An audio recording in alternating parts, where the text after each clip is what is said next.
Have you ever felt that something is secretly draining your happiness, but you can't quite put your finger on what it is? Look up from your screen for just a moment. Take a breath. How do you feel right now in this exact moment? If you're like most people, there's a heaviness you've been carrying, a heaviness that doesn't need to be there. The truth that changed my life might change yours too. Your suffering isn't random. It comes from specific habits that have quietly taken control of your mind, your time, and your spirit. These 10 toxic patterns we're about to explore aren't just ideas. They're the invisible chains holding you back from the peace you deserve. I've seen them destroy relationships, derail dreams, and steal joy from even the most promising lives. But here's why you should keep watching. Freedom is closer than you think.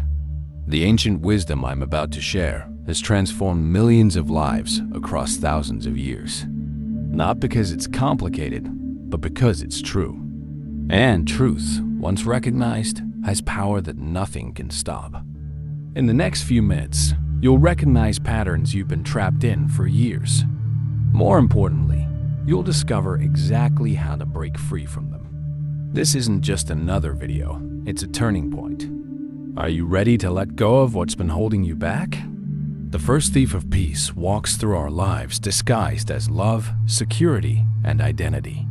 We call it excessive attachment, the habit of clinging too tightly to things, people, outcomes, and even to who we think we are. Look around your home. Notice how many things you've gathered over the years. Each purchase promised happiness, yet that feeling faded quickly, leaving you wanting more. The man who fills his home with possessions often finds himself owned by what he owns, cleaning them, organizing them, worrying about them, replacing them. The cycle never ends because material things can't fill the space meant for something deeper. Then there are relationships. When we grasp too tightly at people needing them to behave certain ways, fearing their loss, making them responsible for our happiness, we transform love into a prison. True connection requires open hands, not clenched fists. When you hold someone as if they might slip away any moment, you can't truly see them as they are. Your fear blinds you to the miracle of their presence right now. Many people drag their past behind them like a heavy bag of stones. Every mistake, every hurt, every disappointment becomes a weight they refuse to put down. I can't let go, they say, not realizing that their hands are too full of yesterday to receive the gifts of today. Remember that holding on to pain from 5 years ago doesn't prove your loyalty to that suffering. It only ensures you live it twice. The world constantly changes. That's its nature.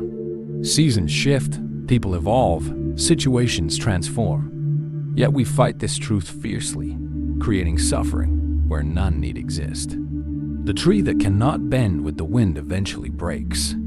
The same happens with people who demand permanence in an impermanent world. Perhaps most limiting is how we cling to a fixed idea of who we are. I'm not creative, someone decides, and never picks up a paintbrush.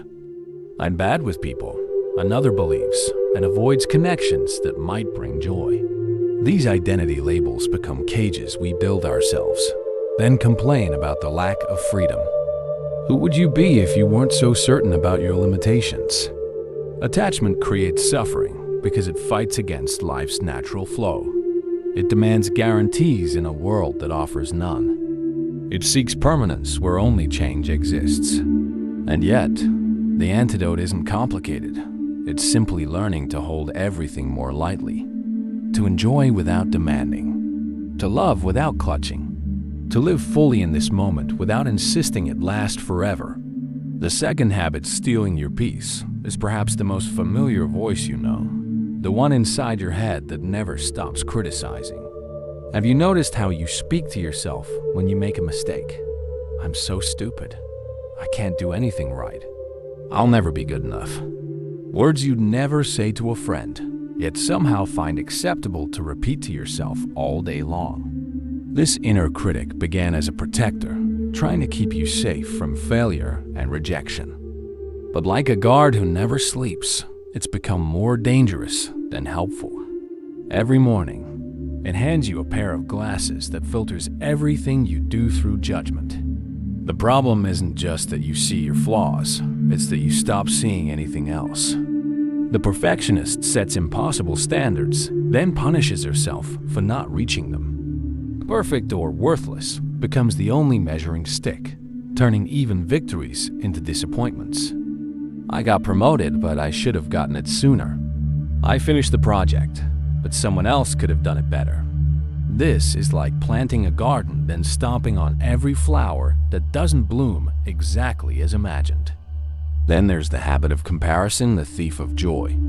In a single scroll through social media, a person sees highlights from hundreds of lives and thinks, "Why not me?" They forget they're comparing their behind-the-scenes footage to everyone else's highlight reel. The mind becomes like a child at a buffet, always looking at other plates, thinking they got the better food. After making a mistake, most people double the pain through harsh self-judgment. First comes the natural consequence of the error. Then comes the added punishment of self-attack. A dish breaks, and suddenly they're questioning their worth as a human being. This is like falling down and then deciding to kick yourself while you're on the ground. Many carry a distorted mirror that exaggerates every flaw and minimizes every strength. They become experts at finding what's wrong with themselves and beginners at recognizing what's right. This selective vision creates a story about who they are that bears little resemblance to the truth others see. The third thief of peace is new to human history, but has quickly become one of the most powerful, uncontrolled digital consumption. Notice how many people start their day, not by greeting the sunrise or taking a deep breath, but by reaching for their phones. Before their feet touch the floor, their minds are already swimming in messages, news, and the lives of others. They've surrendered the first moments of consciousness, the most precious state of the day, to whatever the screen demands. Social media has turned seeking approval into a science. Every like, comment, and share triggers a small hit of pleasure that keeps people coming back. A woman posts a photo, then checks her phone 30 times in an hour. Each glance a question. Am I worthy? She has outsourced her self-worth to the tapping fingers of strangers. Meanwhile, the present moment, the only place where joy actually lives, passes by unnoticed. The news cycle never stops, and neither does the anxiety it creates. A man reads article after article about disasters across the world, feeling more helpless and frightened with each headline. His mind becomes convinced that danger lurks everywhere, even as he sits safely in his home. This constant intake of global suffering creates a mind that cannot rest, always scanning for threats, never at peace. Then there's the myth of multitasking, switching between email, messages, work, and videos dozens of times per hour. Each switch costs mental energy, like constantly starting and stopping a car. The brain never settles into the depth that meaningful work requires. After hours of frantic switching, exhaustion sets in, yet nothing feels completed. This scattered attention fragments not just work, but the sense of self. Many live in fear of missing out, constantly checking what others are doing, where they're going, what they're achieving. This anxiety stems from a false belief that the most important things are happening elsewhere to other people. Yet life can only be lived where you are. The sunset you're missing to watch someone else's sunset online is the only one that could have truly touched your soul.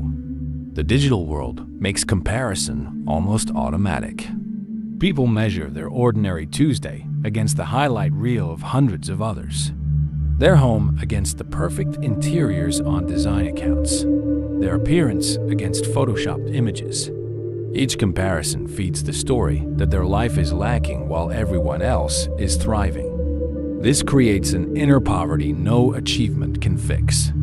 The fourth thief of peace is perhaps the most invisible yet exhausting: mental rumination. The mind's habit of chewing on thoughts over and over without digesting them. Consider how many hours are lost to worrying about the future. A man lies awake at 3 a.m., mentally rehearsing a presentation that's still weeks away. He imagines every possible mistake, every awkward moment, every criticism he might receive. By morning, he's exhausted from fighting battles that haven't happened and likely never will. This anxiety isn't protection, but a form of self-torture, stealing peace from the only moment he actually has, now. Then, there are those who constantly replay past hurts, like watching the same painful movie on repeat.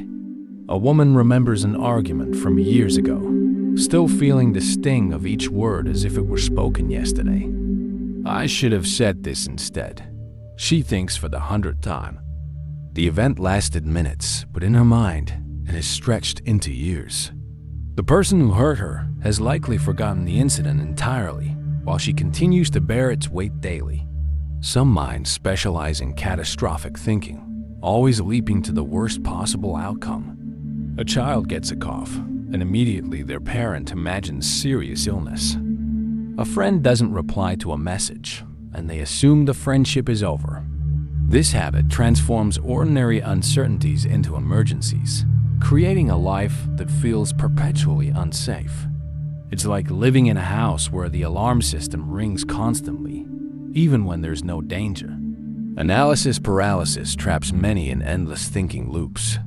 They mull over decisions from all angles, seeking a perfect choice that doesn't exist. Should I take this job or that one? Becomes a month-long mental debate that drains more energy than either job would require. The mind becomes like a car stuck in mud engine racing but going nowhere, just digging deeper into confusion. Some even create entire imaginary conversations in their heads. They argue with their boss, confront their neighbor, or defend themselves against criticism, all while sitting alone. These mental scripts rarely match reality, yet consume emotional energy as if they had actually happened. The person feels drained from conversations no one else experienced.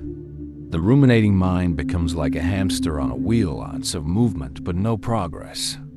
It confuses thinking about a problem with solving it, analysis with wisdom. This endless mental cycling creates the illusion of doing something useful while actually preventing the clarity that comes from a quiet mind. The fifth thief of peace is one that's often overlooked precisely because we live in it: body neglect. The habit of treating the body as an afterthought rather than the home of our consciousness. Sleep deprivation has become almost a badge of honor in modern society. People boast about pulling all-nighters or functioning on just 4 hours of rest. Yet they fail to connect their irritability, lack of focus, and emotional instability to this fundamental neglect. A man who wouldn't dream of running his car without oil thinks nothing of running his body without proper rest. The tired body creates a tired mind, and a tired mind cannot find peace, even in peaceful circumstances. Then there's the way many people eat quickly, mindlessly, often while working or watching screens. Food becomes fuel at best, comfort at worst, but rarely a sacred experience of nourishment. A woman rushes through lunch at her desk, barely tasting what she consumes, then wonders why she feels disconnected from life's pleasures. When eating becomes just another task to complete, the body receives calories, but the soul receives nothing. Movement, the natural state of the human body, has become optional in many lives. People sit for 8, 10, 12 hours a day, their bodies growing stiff and weak while their minds race on. This stillness isn't the peaceful kind that brings clarity. It's the stagnation that breeds discontent. The body designed to climb, reach, walk, and dance instead conforms to the shape of chairs and couches. And somehow, they wonder why anxiety builds with no physical outlet. Most people breathe as if air were scarce in shallow sips that barely fill the top of their lungs. This pattern sends constant stress signals to the brain. There's not enough. We're in danger. Prepare to fight or flee. No wonder peace feels elusive when every breath whispers panic. Yet few ever notice this pattern, much less work to change it. despite breath being the one constant companion from birth to death. Perhaps most fundamental is the disconnection from physical sensation, the habit of living from the neck up, as if the body were merely transportation for the head. People lose the ability to feel subtle signals before they become screaming alarms. The slight tension that could have been released with a stretch becomes the splitting headache that requires medication. The emotional discomfort that could have been processed through movement becomes the anxiety attack that derails a day. The sixth thief of peace surrounds us, yet remains nearly invisible until we learn to see clearly. Toxic relationships, the connections that drain rather than sustain our life energy. Consider the energy vampires many people allow in their lives. These individuals seem to operate with an unspoken agreement. I will share my problems, and you will carry them for me. After just 30 minutes in their presence, even the most centered person feels exhausted, confused, and somehow responsible for solving problems they didn't create. Like water flowing downhill, energy consistently moves from the full to the empty, leaving one person depleted while the other remains, mysteriously unfilled. Then there's the subtle prison of codependency, where two people become so entangled that neither can move freely.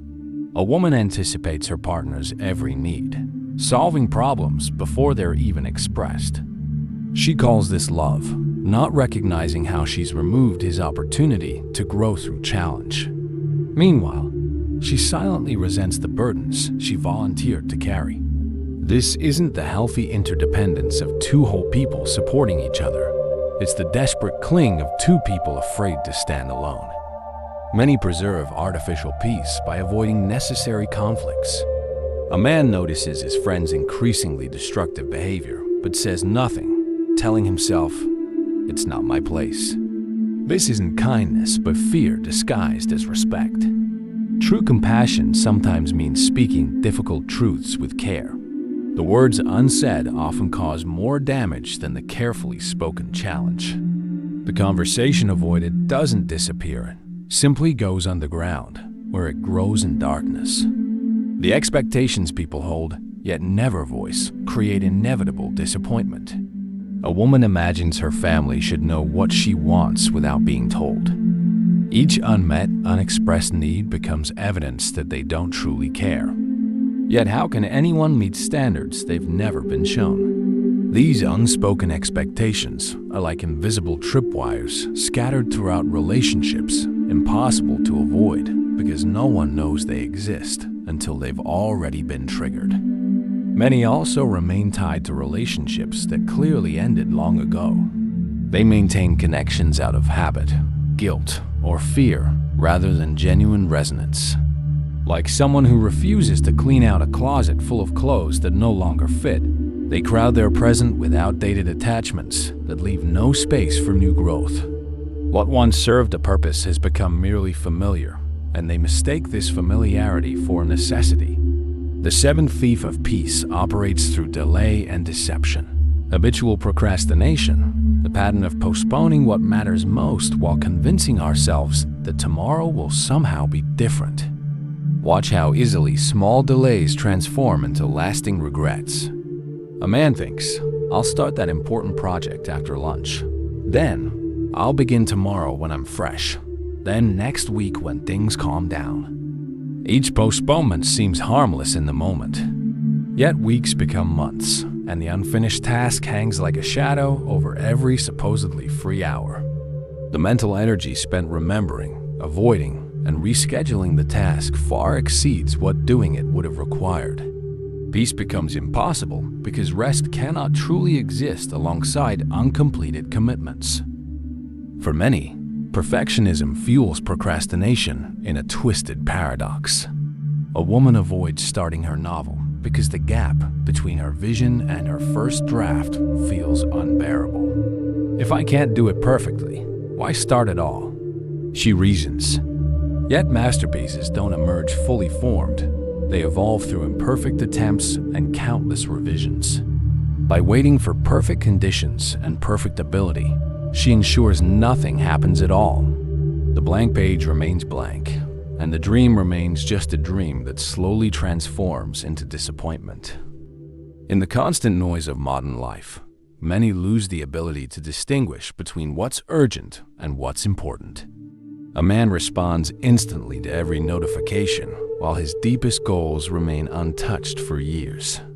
He confuses busy with productive, activity with achievement. At day's end, exhaustion feels like accomplishment until he realizes weeks have passed without moving toward what truly matters.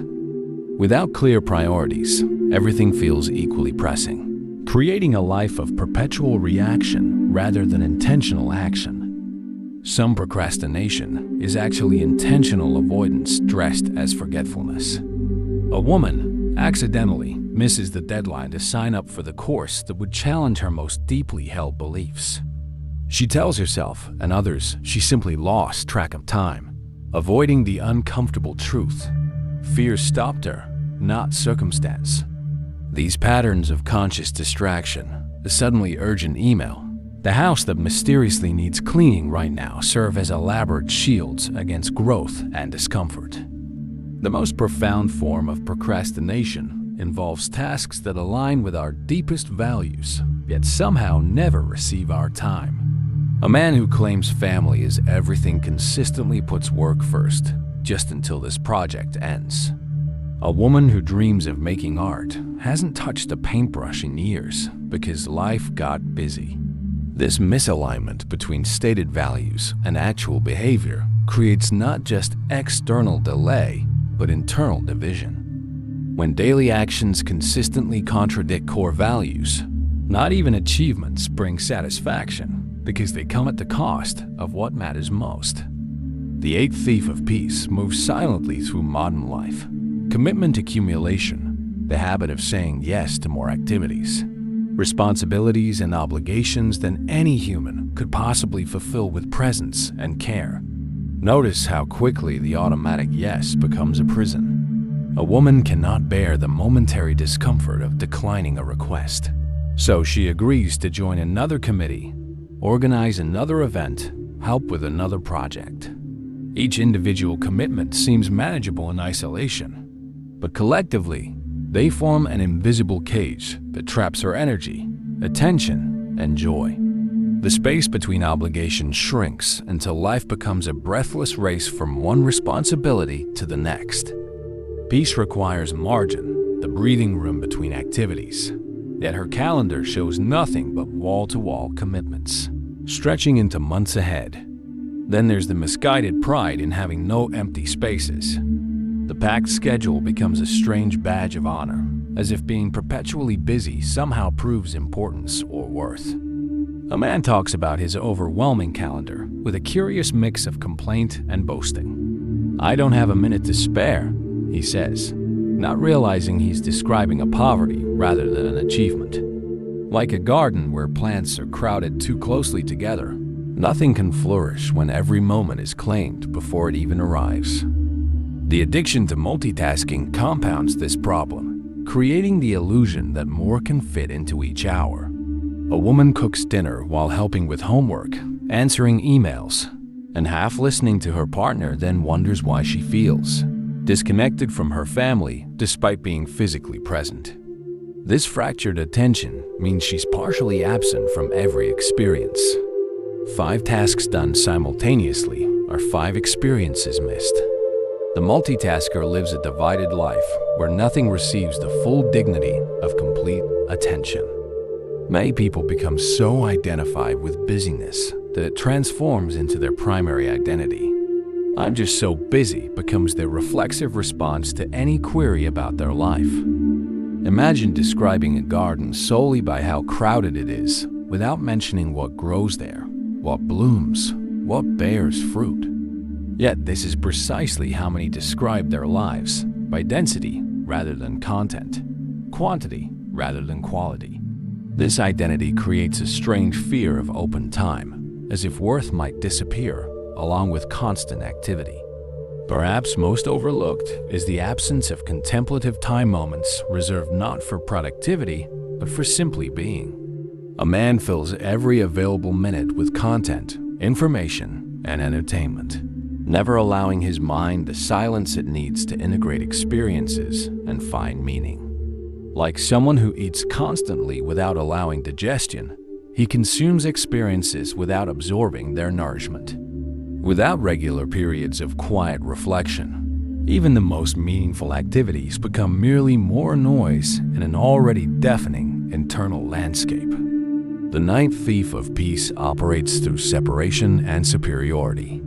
Judging others, the habit of constantly evaluating, criticizing, and categorizing people rather than simply experiencing them. Notice how the judging mind never rests.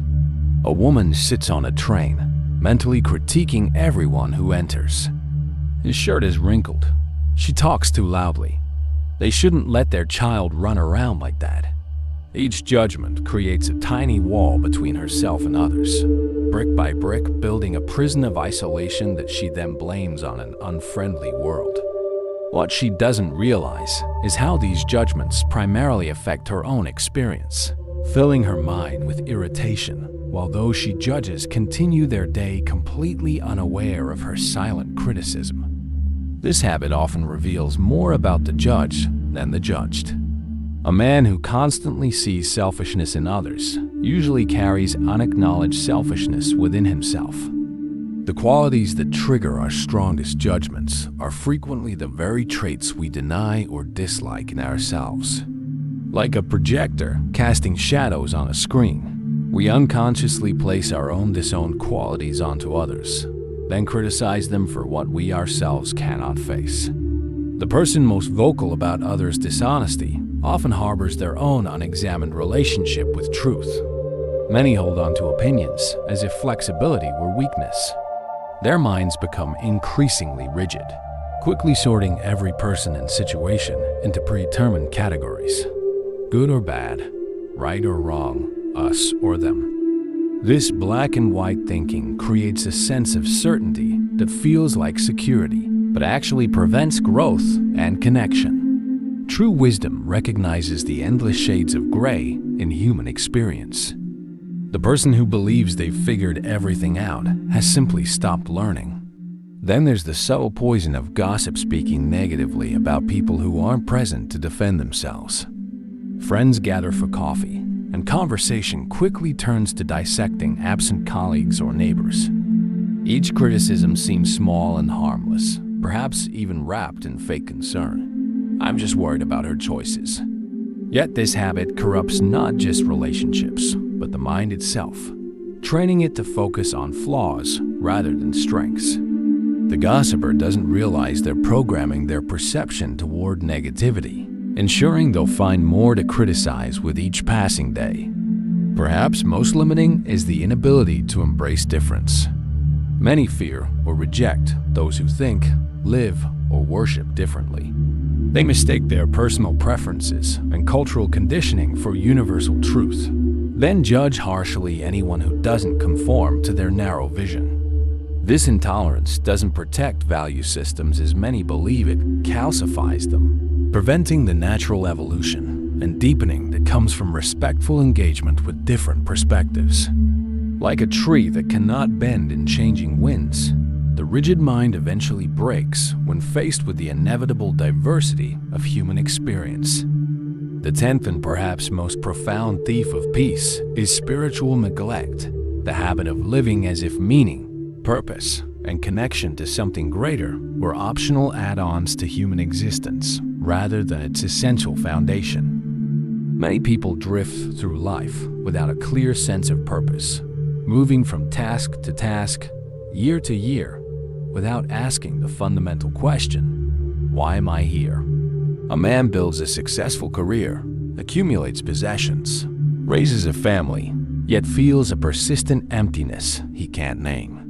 This vague but constant sense that something crucial is missing haunts many lives, creating a restlessness no achievement or acquisition can satisfy. Without a conscious connection to purpose, to what gives one's unique life meaning, even success feels hollow. The most beautiful mansion built on sand cannot stand. Then there's the widespread absence of contemplative practice. In a world that values doing over being, production over presence, Many never develop the capacity to quiet their minds and simply observe their thoughts. A woman rushes through decades without ever learning to sit still with herself, to witness her mind's patterns without judgment. Yet without this practice, she remains at the mercy of every passing thought and emotion, like someone carried by whatever current happens to be strongest that day. True peace isn't found in perfect circumstances, but in the ability to remain centered regardless of circumstances. The materialist worldview creates another form of spiritual poverty.